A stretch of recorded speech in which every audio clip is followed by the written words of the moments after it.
Welcome to Crisis in Perception, where we examine the systems shaping our world.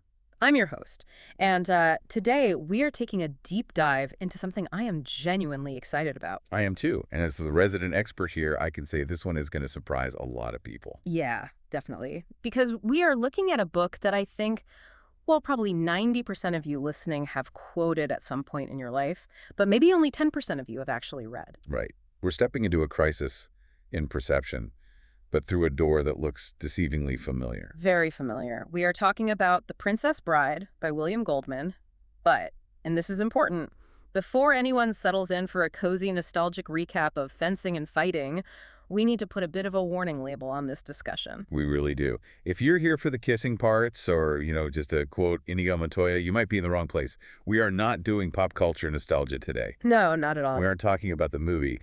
We are treating this book as a piece of structural engineering. Exactly. We're looking at The Princess Bride as a strict case study in how narratives are curated, how they're abridged, and honestly, how they are weaponized to control what you think is true. It's a systems-level examination of narrative authority. It's about who owns the truth and what happens when an authority figure decides to edit that truth, quote-unquote, for your own good. Which is the famous tagline on the cover, right? The good parts version. The good parts version, yes. And that phrase isn't just clever marketing. That phrase is the actual system we are analyzing today. Because when you actively choose to present only the good parts, you are implicitly suppressing the bad parts. Right. And the decision of which is which. That is the ultimate form of power. So, for everyone listening, our mission today is to trace this entire arc. We're going to look at the design of this narrative trap, the incentives that drive it, the outcomes it produces, and its persistence. And finally, why this system, this good parts filter, is actually a complex way of dealing with a very harsh reality. And to do that, we have to look at the source material differently. The real story isn't the fairy tale. The real story is in the meta-narrative layers, the introductions, the footnotes, Goldman's commentary on the so-called original author. Right, so let's jump right into that. Let's unpack the design, the architecture of narrative authority. Because when you open the physical book, the very first thing you encounter isn't a story about a farm boy. No, it's a lie. It's a massive foundational lie. William Goldman, the actual guy whose name is printed on the spine, claims right out of the gate that he didn't write the novel. He essentially looks the reader in the eye and says, I am not the creator here. I am merely the abridger. He claims the book is actually a dense, classic historical satire written by a Florinese writer named S. Morgenstern. And he commits to this bit so hard. I mean, he describes the original Morgenstern text as this incredibly boring academic slog. He talks about literal chapters of genealogy. 60-something pages of Florinese history before the plot even starts. Right. 60 pages of history. He creates this entire phantom text. He invents a boring original that never existed. And I want to pause on why he does that. Because it's not just a literary joke. Structurally, it's a power move.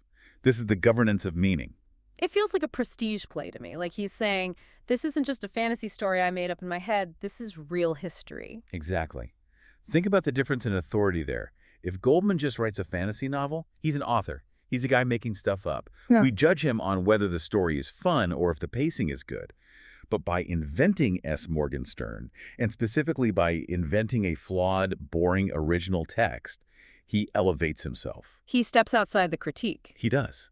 He stops being the creator and becomes the curator.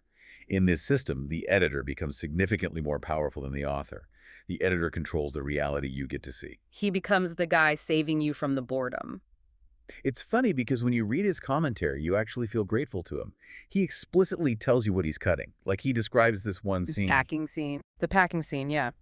Where the queen is packing her clothes for 56 pages. And he just cuts it. And as a reader, your natural reaction is, thank God. Thank you, Bill, for saving my time. But that gratitude is exactly how the control mechanism functions. You are literally thanking him for censorship. Man, that is a really dark way to look at it. Is it, though? Think about how this functions structurally. In audio engineering, there's a concept called high-pass filtering. A high-pass filter cuts out all the low, rumbly frequencies and only lets the sharp, high-energy signals through. Goldman is applying a high-pass filter to narrative. Oh, I see where you're going with this. He cuts the context, the history, the boredom, all those low frequencies, and only lets the dopamine through. The fencing, the fighting, the true love. The engagement spikes. And this is where it stops being just a clever trick from a 1973 book Hmm. and starts being highly relevant to your phone screen right now. You're talking about algorithmic curation. It is the exact same mechanic. Your social media feed is the good parts version of reality.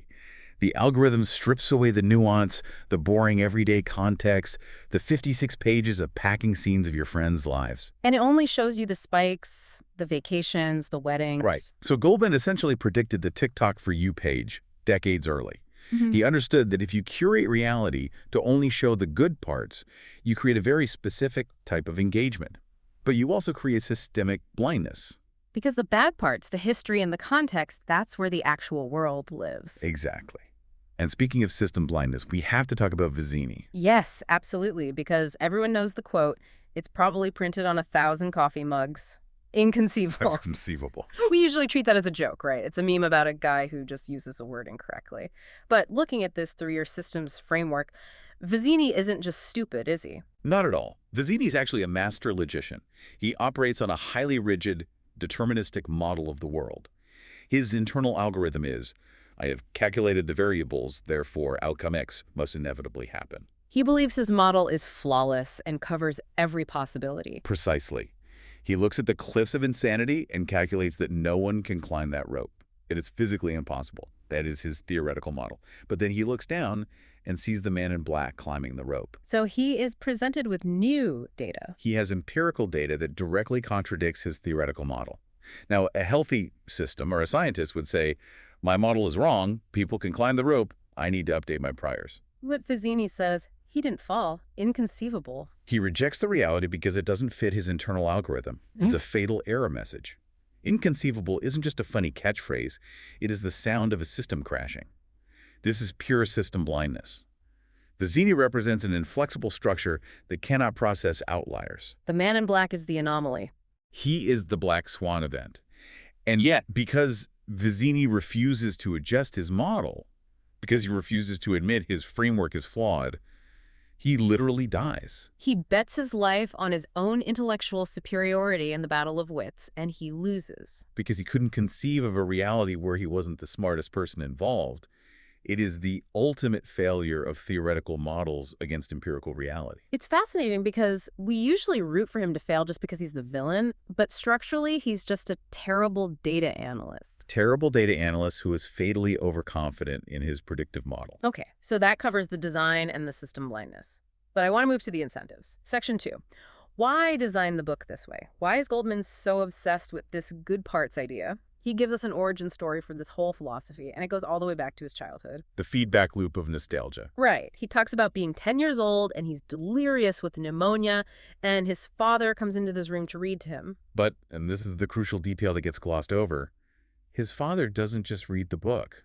No, the text specifically notes his father was an immigrant from Florin. He was barely literate in English.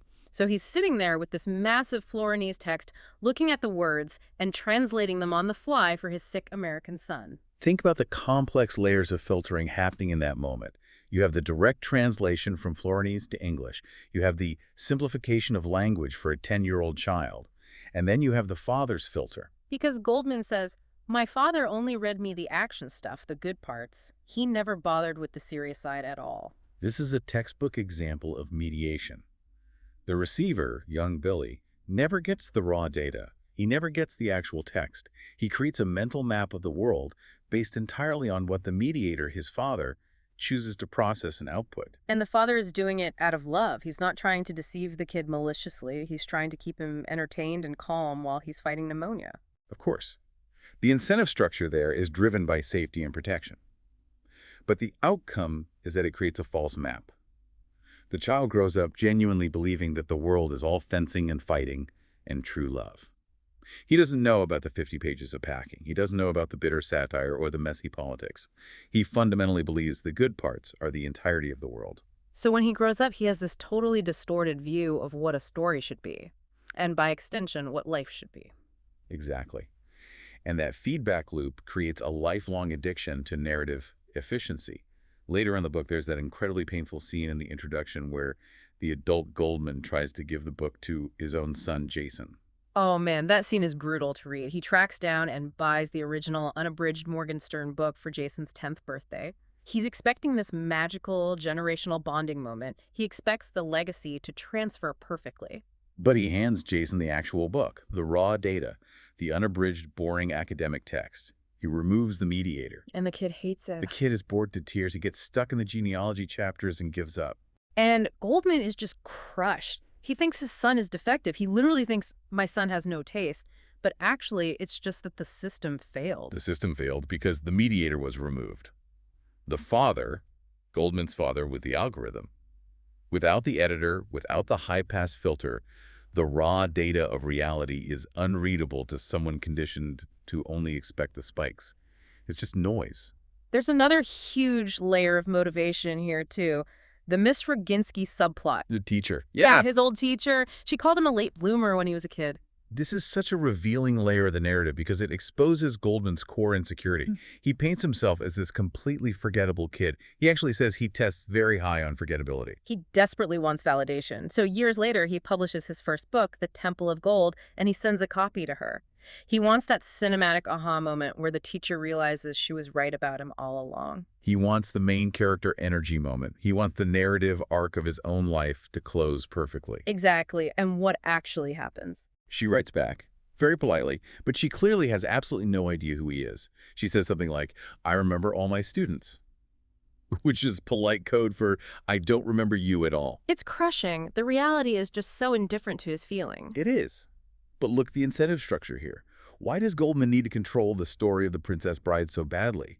Why does he need to invent Morgenstern and become the all-powerful editor? Because in real life, he has absolutely no control over the narrative. Bingo. In the real world, the Roginski incident, his son hating his favorite book, he has zero control. He is forgettable. He is constantly disappointed.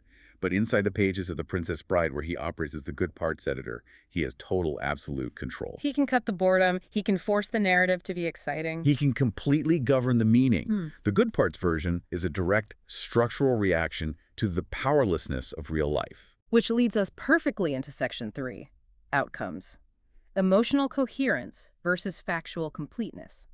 Because there is one specific moment where Goldman's control hits a massive wall, and he has to resort to something really sneaky to get what he wants. The reunion scene controversy. Yes. Okay, so this is where the meta-narrative gets totally wild. In the book, the fictional Morgenstern text, Wesley and Buttercup reunite in the fire swamp. But Morgenstern, the supposed original author, refuses to write the actual reunion scene. He says it's too sentimental. She claims, my wife wants the scene, but I'm not writing it. I'm a serious satirist. And Goldman, our narrator, absolutely freaks out. He's like, this is unfair. We need to see them get back together. We need the emotional payoff. So what does he do? He writes his own scene. He literally writes the reunion himself. But then he claims his real-life publisher, a guy named Hiram Hayden, wouldn't allow it to be printed in the book. He blames the publisher system. Right. He says, I can't print it here due to legal reasons, but if you write a letter to the publisher, they will physically mail you the reunion scene. This is brilliant structural engineering on his part. This is a classic example of bypassing the gatekeeper. He creates a shadow system of distribution. He engages the reader to actively rebel against the publisher system. Write in. Demand the scene. But think about what that does to your perception of the entire story. It makes it feel so much more real. Exactly. By claiming that the truth is being actively censored by a lawyer or a corporate publisher, he heavily implies the existence of a forbidden truth. It moves the narrative out of the fictional book and into the tangible, real world. It's like an alternate reality game way before the internet even existed. It really is. But the ultimate outcome is that he is privileging emotional coherence over factual completeness. He knows the reader needs that reunion. The fact, according to Morgenstern's system, is that they just met up and kept moving. But the truth, according to the emotional needs of the audience, is that they must have had a profound moment. So Goldman provides the emotional truth by fabricating a bureaucratic lie. He hacks the system to deliver the exact feeling we want. And speaking of the exact feeling we want, we have to talk about the ultimate command in this system. The command. You mean? As you wish. Ah, yes, probably the most famously romantic line in cinema and literary history. It's perceived as romance. But in the book, structurally, let's really analyze what that phrase is doing. Wesley says it to Buttercup when she gives him literal chores. Farm boy, polish my horse's saddle. As you wish, fetch me that. As you wish. On the surface, it's just submission. It's much more complex than submission. It's a compression algorithm. Unpack that for a second. How is it compression? It compresses power dynamics, enthusiastic consent, and absolute devotion into a single, flawlessly executable command. Like computer code. Exactly like code. As you wish is a system operating with zero friction. The input is the command. The processing is the devotion. The output is the execution. There's absolutely no signal loss between what she wants and what happens. None. In a chaotic world, a world where fathers die, where teachers completely forget you, where your own son hates your favorite book, as you wish represents the perfect feedback loop. It is total reliability. That's really why we love it so much. Not just because it sounds sweet, but because it actually works perfectly every time. It is a fundamental promise that the system will respond exactly as requested. That is a fantasy much deeper and much more powerful than dragons or giants. The fantasy of being perfectly understood and perfectly obeyed. It's the ultimate user interface. You press the button and the universe perfectly aligns. Precisely. But, and here's where it gets really interesting, the book doesn't actually let us stay in that comfortable fantasy. No, it definitely does not. Which brings us to section 4, persistence, the structural function of unfairness. We really need to talk about the base code of this universe, because underneath all the good parts, there is something very rigid and very cold operating the machinery. There's a pivotal moment in the introduction where the host, Goldman, recalls a conversation with his neighbor, Edith. This is arguably the turning point of the entire meta-narrative. He's sitting on the porch with Edith, and she just tells him, blunt as a hammer, life isn't fair. It's not only a lie, it's a cruel lie. We tell our children that it is, but it's a terrible thing to do. And Goldman says that when she said that, it was like a massive light bulb went on in his head. Because it finally explained his childhood trauma. Remember, the father intentionally stopped reading before the tragic parts. The father created a fair world through his editing.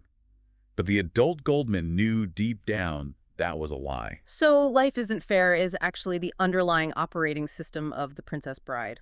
It is the base code. The good parts version attempts to aggressively patch over this code with romance and adventure. But the underlying system, the Morgenstern text, constantly asserts entropy. It constantly asserts unfairness, no matter how hard Goldman tries to edit it out. Let's give a concrete example from the story itself. Look at the ending, or look at the ultimate fate of the characters. Specifically, look at who survives. Prince Humperdinck. Oh man, yeah. In any normal fairy tale, Humperdinck dies. He absolutely has to die. In the movie adaptation, he's humiliated and tied up. But in the book, he lives. He's left completely alone. He's still the wealthy prince. He basically just goes back to hunting. And the wrong people die. Golden even explicitly warns us in the commentary. He interrupts to say, some of the wrong people die. Be ready for it. That is a massive violation of the standard fairy tale protocol. In a traditional fairy tale system, moral worth directly equals survival. If you are good, you live. If you are bad, you die. It's a balanced equation. But here, the equation is broken. Here, the system is fundamentally indifferent. Yeah. And that brings us to the dark mirror of the storyteller, Count Rugen, The six-fingered man. the six-fingered man, and specifically his machine. The machine that literally sucks the years of life out of Wesley. Notice what Rugen actually says about it. He's doing research. He's writing a book.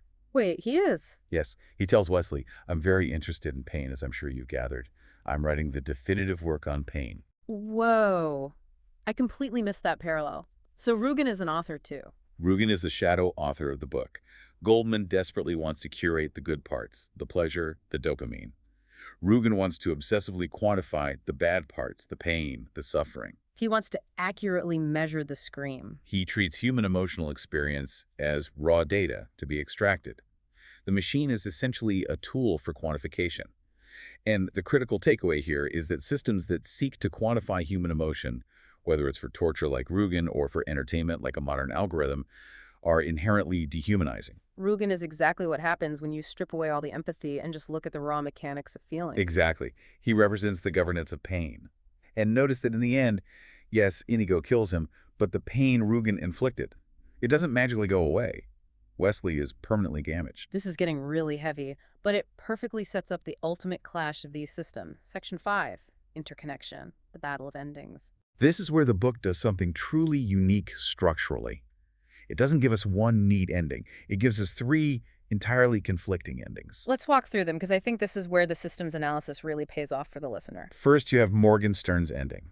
the original author's version. Right. In his version, they ride off on the giant white horses. But Inigo's wound reopens, and he's actively bleeding to death. Wesley relapses into his paralysis, the horse loses a shoe, and the prince, Humperdinck, is rapidly chasing them. And the text notes, the sound of the horses behind them is getting louder. And that's it. That's just where he stops writing. That is the classic lady or the tiger effect. It is completely ambiguous, highly threatening, and deeply unsettled. It is the purest manifestation of the life isn't fair ending. Okay. Then you have the second one, the father's ending. The ending Billy heard is a sick child. And they lived happily ever after. The lie. The absolute perfectly protective lie. The ending that assures the child the world is fundamentally safe. And then finally, you have Goldman's ending, the abridger's ultimate compromise. Goldman steps into the text and says, I'm an abridger, so I'm entitled to a few ideas.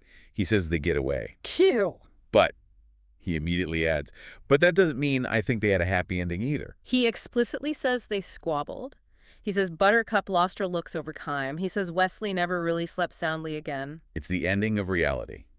It is the reconciliation with reality. This connects so incredibly well to our modern world. I feel like we are constantly, every day, choosing which ending to subscribe to in our own lives. We are all active abridgers of our own histories. Think about social media again.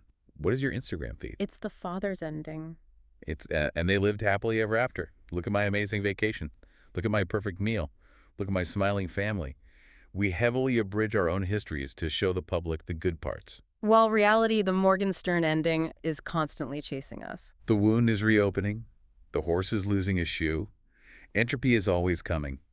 We post the heavily filtered photo to artificially hold back the entropy. It's autobiographical myth-making. And narrative framing in professional journalism functions the exact same way. The cut point structurally determines the truth. How so? Can you give an example? If I show you a 10-second video of a man slipping on a banana peel, and I cut the video right after he falls, it's a comedy. You laugh. Sure, it's slapstick.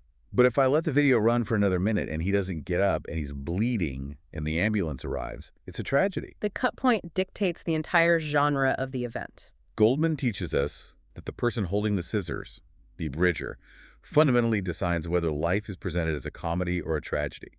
That is the immense power of the cut. And that brings us to the big question of the show. We've looked at the design, the incentives, the outcomes, the persistence. Now we need to synthesize all of this. It is time for the integration. So I have to ask you, looking at The Princess Bride as an entire system, what is the crisis in perception here? The crisis is that we consistently mistake the map for the territory. Break that down for us. What exactly is misperceived? The reader naturally perceives The Princess Bride as a straightforward fairy tale about true love conquering all obstacles. That is the dominant surface perception. But what structural layer is being actively obscured by that? The layer of editorial governance. We completely forget that William Goldman, the character and narrator, is actively manipulating the text to control our emotional response. We forget that we are reading a highly curated, sanitized version of a history that within the logic of the book is actually full of intense boredom and deep injustice. Why does that surface romantic framing ultimately fail? Because, as the text explicitly states, life isn't fair. The romantic frame is merely a filter. It forcibly removes the noise of suffering. But the noise is where the actual truth lives. If you believe only in the romantic frame, you are functionally operating like Vizzini. System blindness. Exactly. When reality inevitably hits you, when the life isn't fair moment finally happens, you will find it inconceivable. You won't be able to process the data or function in the real world. So how does systems analysis clarify the ultimate meaning of this book? It reveals that the book is not actually about true love. It's not. No, it is deeply about reconciliation with reality. It is about accepting the harsh truth that the father's ending was always a lie, but actively choosing to believe in true love anyway, not as an empirical fact, but as a necessary rebellion. A rebellion against what? Against the entropy, against the innate unfairness of the universe. We know the system is heavily rigged. We know Humperdinck lives. We know the wrong people die. But we say as you wish anyway. We choose to create the good parts, not because they represent total reality, but because we require them to survive reality. We curate and abridge the world just so we can bear to live in it. Precisely. And that is the true structural beauty of the book. It treats you like a functioning adult. It looks you in the eye and tells you the absolute truth. Life is not fair, and then it hands you a sword and says, fight it anyway. That is honestly incredibly helpful, but it's a very grounded hope. It is the only kind of hope that actually lasts, the hope that intimately knows the odds. Before we wrap up, I want to leave you, the listener, with a final provocative thought. If Goldman's father translated the story to protect him, and Goldman translated it to protect us, who is currently translating the story of the world for you, and what 50 pages of context are they quietly cutting out while you're distracted by the good parts? Just remember who is holding the scissors. Always. All right, let's close this out. Indeed. Crisis in Perception examines how systems shape belief and how better tools help us see clearly. This project is free and publicly accessible. If you'd like to support the time, tools, and research behind Crisis in Perception, you can become a supporter on Patreon. For a shorter visual overview of this topic, see the mini explainer linked in the description. If you enjoy this kind of systems-level analysis, please like, subscribe, and comment with books or topics you'd like us to explore next.